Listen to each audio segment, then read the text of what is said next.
So for this week's 2 Minute Tuesday, we're changing things around a bit. I'm in the Sertus factory, and I'm going to give you an overview of who's responsible for a smoke control system. We're going to be talking about who's responsible for it whilst it's in the construction phase, and who's responsible for it once the system's been handed over. Let's start the timer.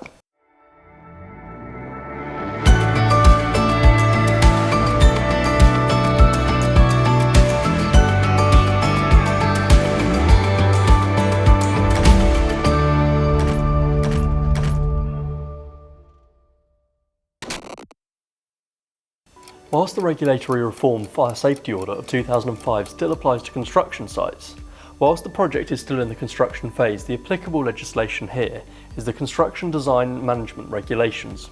Once the smoke control system has been handed over, the responsibility for the maintenance of the initial performance of the smoke control system lies with the duty holder.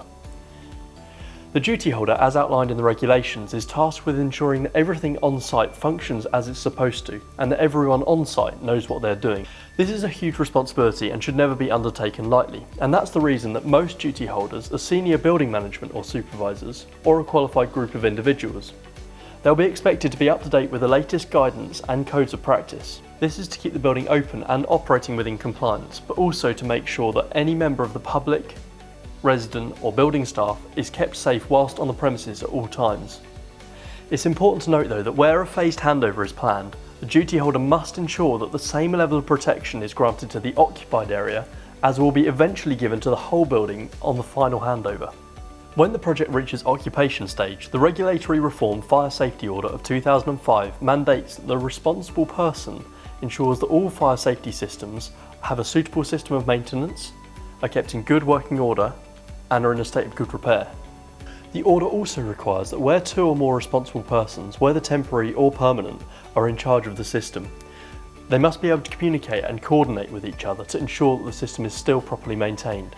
In most circumstances, the owner, employer or occupier of the premises is the person who's responsible for making sure that the life safety systems are properly maintained and that they are in good working order and that all procedures are being followed correctly. They are the responsible person.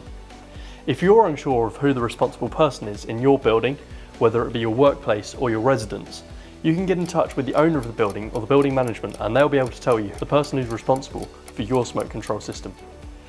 Thanks for watching yet another 2 Minute Tuesday with Sertus. I hope this was helpful to you and that it's helped you identify the person who's responsible for the smoke control system in your life. If you have any questions, be free to get in touch with me directly, or else I'll look forward to seeing you next week. Thanks and bye for now.